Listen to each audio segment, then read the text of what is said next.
नमस्कार दोस्तों, आप सभी का स्वागत देवेंद्र क्लासेस यूट्यूब चैनल। पूरे ऊर्जा और उत्साह एनर्जी के साथ आप भी तैयारी करते रहिए। पूरे ऊर्जा के साथ टॉप 50 क्वेश्चंस की चर्चा करते हैं और टॉप 50 क्वेश्चंस बहुत सारे एग्जाम्स में, जैसा कि आपको पता ही है, लगातार पढ़ा रहा हूँ। प्ले लिस्ट में बहुत सारी क्लासें हैं, सभी के नोट्स बनाते चलिए, जिससे कि आने वाले एग्जाम्स में आपको किसी प्रकार की दिक्कत का सामना न करना पड़े, खास करके जीएस को या सामान्य अध्ययन को लेकर के, सामान्य अध्ययन के पॉइंट्स को लेकर के। ठीक है, तो अंत तक क्लास में बने रहेंगे और क्लास को ज्यादा से ज्यादा दोस्तों के साथ शेयर करेंगे।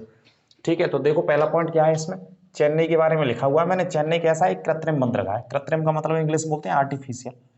कृत्रिम का मतलब होता है इंजीनियरों के द्वारा बनाया गया बंदरगाह। ठीक है, स्थापित किया गया। तो कहाँ पे स्थित है ये बंदरगाह? तमिलनाडु में स्थित है।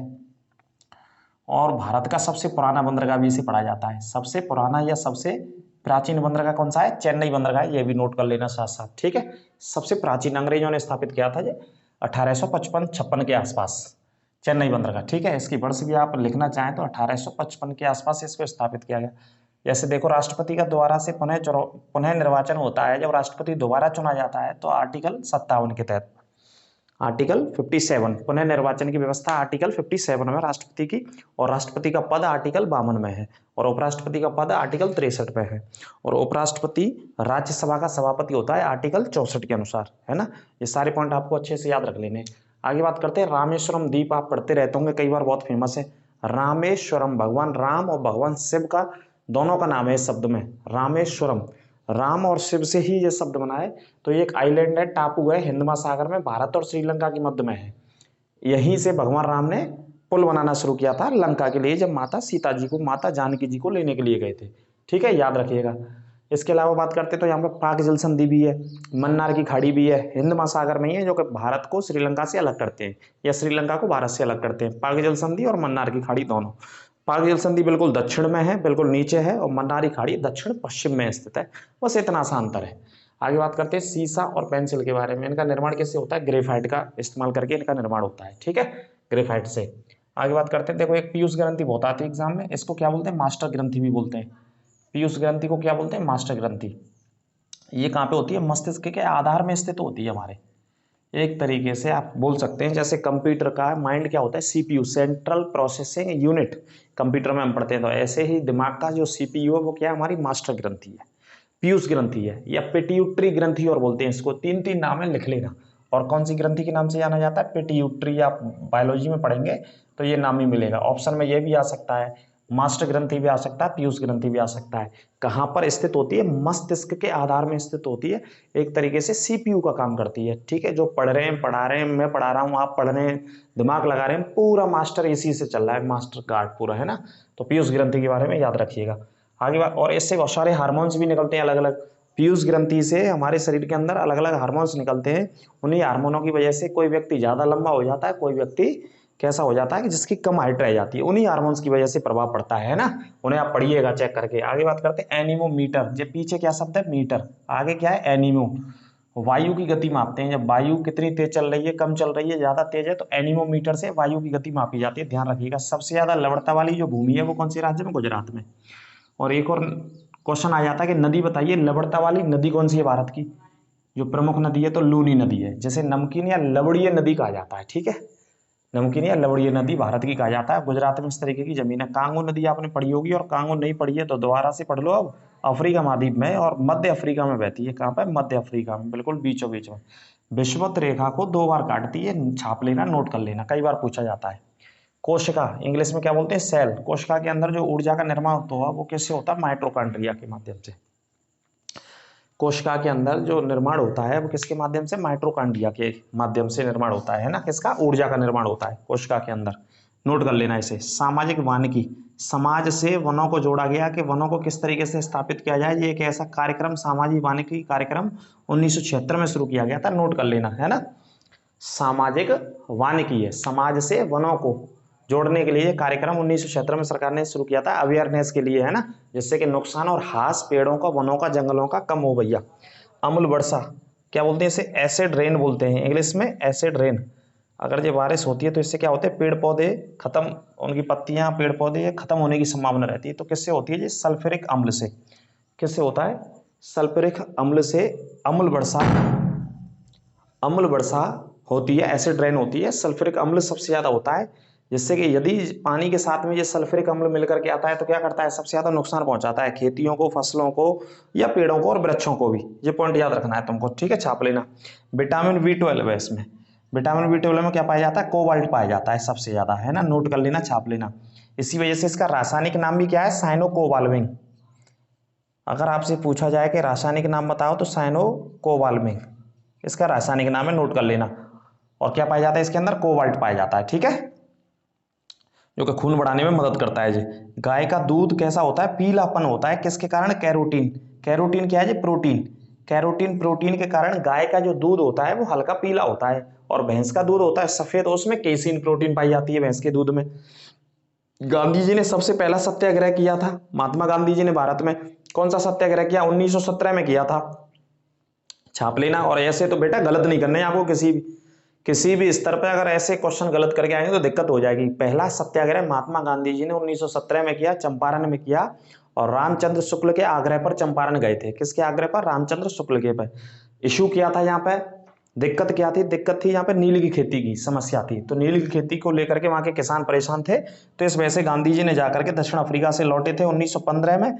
16 में लखनऊ में मुलाकात होती है रामचंद्र शुक्ल जी से, तो उन्होंने वहां आग्रह किया गांधी जी को बुलाने के लिए, तो गांधी जी यहाँ पे गए, ठीक है। और यहीं पर अगर 1917 के चंपारण सत्याग्रह की हम बात करें तो यहीं पर गांधी जी को महात्मा की उपाधि दी गई रविन्द्रनाथ टैगोर के द्वारा। कौन सा शब्द दिया गया, महात्मा शब्द 1917 से ही जुड़ा गांधी जी के साथ। 1885 में सबसे पुरानी पार्टी कांग्रेस की स्थापना हुई थी 28 दिसंबर 1885 को बंबई में, जिसमें 72 लोगों ने भाग लिया था, और पहले अधिवेशन की अध्यक्षता व्योमेश चंद्र बनर्जी ने की थी, ठीक है, नोट कर लेना।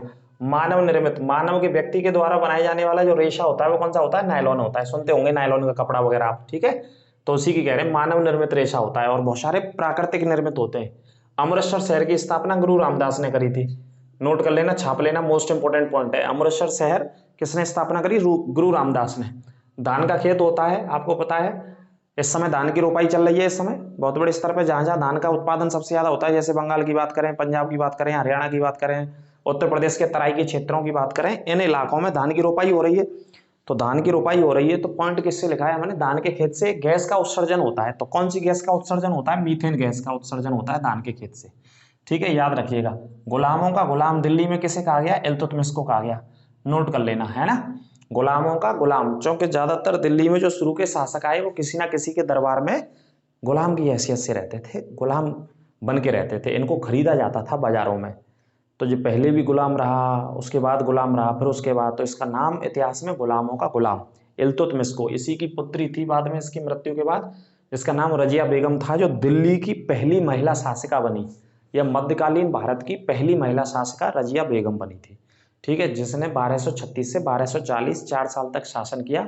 बठिंडा के सूबेदार के साथ शादी करी जिसका नाम अल्तुनिया था, और रजिया के भाई ने ही इन लोगों की हत्या कर दी थी, दोनों की, रजिया की और उसके जैसे शादी करी अल्तुनिया जो बठिंडा का नवाब था उसकी।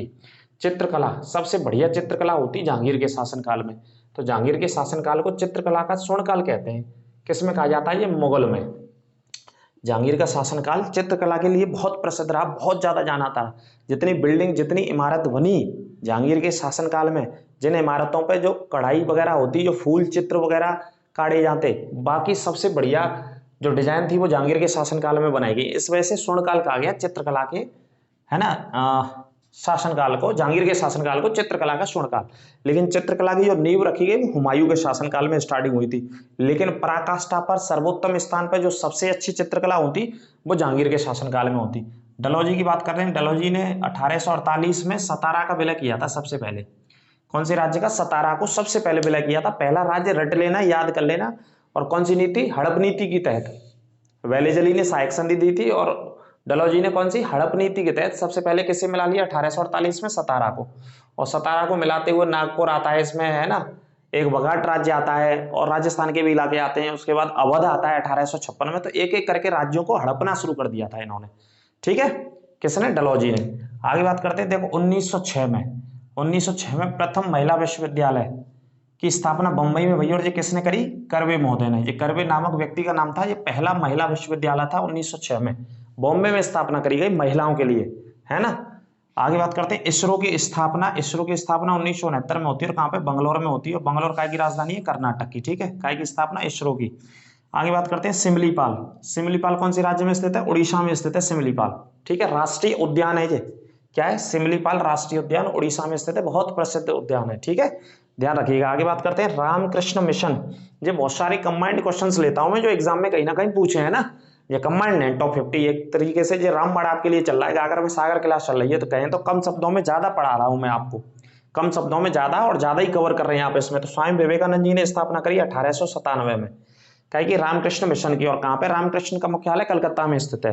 रामकृष्ण का जो मुख्यालय है वो कलकत्ता में स्थित है बेटा। स्थापना स्वामी विवेकानंद जी ने करी थी। इनके बचपन का नाम नरेंद्र नाथ या नरेंद्र दत्त था, जिन्होंने शिकागो धर्म सम्मेलन को 1893 में 11 सितंबर 1893 को अमेरिका के शिकागो में सम्मेलन किया था, संबोधित किया था विश्व धर्म संसद को। ये भी पॉइंट नोट कर लेना। गंगा डॉल्फिन, गंगा के अंदर जो डॉल्फिन मछली पाई जाती है उसका दिवस मनाया जाता है 5 अक्टूबर को दिवस मनाया जाता है। 2009 को इसे राष्ट्रीय जलीय जीव घोषित किया गया था। 2009 को राष्ट्रीय जलीय जीव घोषित किया गया था। रोहतांग दर्रा, आप जानते हैं हिमाचल प्रदेश में 2 नदियां निकलती हैं, एक रावी नदी निकलती है यहाँ से और एक व्यास नदी निकलती है रोहतांग दर्रे से। वाड़ालाचा दर्रा कहाँ पे स्थित है, जम्मू कश्मीर में स्थित है, हिमाचल कश्मीर की सीमा पे, ऐसे कश्मीर लिख लो। यहाँ से भी एक नदी निकलती है और नदी का नाम है चिनाब नदी। वाड़ालाचा दर्रे से कौन सी नदी निकलती है, चिनाब नदी। सूचना का अधिकार, हर व्यक्ति को किसी भी डिपार्टमेंट से सूचना मंगाने का अधिकार है, राइट है, अथॉरिटी है। तो सूचना का अधिकार है 12 अक्टूबर 2005 को सूचना का अधिकार लागू हुआ, राइट टू इंफॉर्मेशन एक्ट लागू हुआ था। इस पॉइंट को छाप लेना, नोट कर लेना। दिनेश गोस्वामी समिति किससे संबंधित है, चुनावी सुधारों से। एक सरकार ने अपॉइंट करी कि चुनावों में किस तरीके से सुधार किया जाए, है ना, ज्यादा से ज्यादा सुधार कैसे आए, क्योंकि बहुत बड़े पैमाने पर करप्शन हो जाता है, भ्रष्टाचार हो जाता है चुनाव के लेवल पे भी, है ना। आप देखते हैं अखबारों में, न्यूज़पेपर में, टीवी में, ईवीएम के साथ भी कुछ ना कुछ दिक्कतें हो जाती हैं, जैसा कि खबरें आती हैं और खबरें चलती हैं, ठीक है। तो उससे पहले एक समिति बनी थी काफी वर्ष पहले, ये 1991 की बात है मेरे ख्याल से, 1991-92 की। एग्जैक्ट मुझे वर्ष याद नहीं है, इसे बताएंगे अगली क्लास में। दिनेश गोस्वामी समिति याद रखना, आप कई बार पेपरों में पूछी गई, किससे संबंधित रही, चुनावों में सुधार की प्रक्रिया से संबंधित रही। तो ये थे टॉप 50 हमारे क्वेश्चन, ठीक है। सभी को एक एक को छाप लेना, बहुत ही मोस्ट इंपॉर्टेंट क्वेश्चन है। और यही आप, मैं जो डिटेल में पढ़ा रहा हूँ वो तो पढ़ा ही रहा हूँ, लेकिन बेटा टॉप 50 क्वेश्चन से ही आपका कवर हो जाएगा बहुत बड़ा सिलेबस। चाहे तो दिल्ली पुलिस की बात करें, चाहे यूपी पुलिस की बात करें, चाहे यूपीएसआई की बात करो, चाहे आप कोई भी एग्जाम दे लीजिए। तो इस क्लास को आप अवश्य पढ़ें और अवश्य नोट्स बनाते चलें और उस पर लिख लें। टॉप 50 क्वेश्चंस के हिसाब से एक पूरी फेयर बना लें आप, ठीक है। और ये क्लास अनवरत रूप से आपको मिलती रहेगी, तब तक आपकी मंजिल आपको नहीं मिलेगी। इसी तरीके से ये क्लास आपको शानदार और जानदार तरीके से हम देते रहेंगे और पूरी ईमानदारी से आप पढ़ते रहिए। और दोस्तों के मित्रों के साथ क्लास को शेयर कर दिया करो, ज़्यादा से ज़्यादा शेयर किया करो, है ना। आर्कस नहीं करते हैं, जब जब क्लास आप ले रहे हैं तो अपने 2-4 मित्रों को शेयर कर दिया करो जो पढ़ रहे हैं, और जो सो जाते हैं उनको जगा दिया करो, क्योंकि भाई अब सोने का दौर नहीं है, अब जागने का ही दौर है। जो जागेगा वही पाएगा जीवन में सबसे ज़्यादा। ये रूल है प्रकृति का, ये नेचुरल रूल है। यदि आप सो रहे होंगे तो बहुत सारे पढ़ रहे होंगे उसी रात में, उसी घंटों में, है ना। तो आप पढ़िए, मेहनत करिए ज़्यादा से ज़्यादा, क्योंकि जो गोल्डन चांस मिल रहा है, जैसे ये स्वर्णकाल था जहांगीर के शासनकाल का, चित्रकला का स्वर्णकाल, ऐसी स्वर्णकाल आपके लिए है 52-53 का। इस वजह से मैं कह रहा हूँ, ठीक है। तो पढ़िए पूरी शिद्दत से, ईमानदारी से। अगली क्लास में फिर मुलाकात करेंगे। अपना ख्याल रखिए, नमस्कार।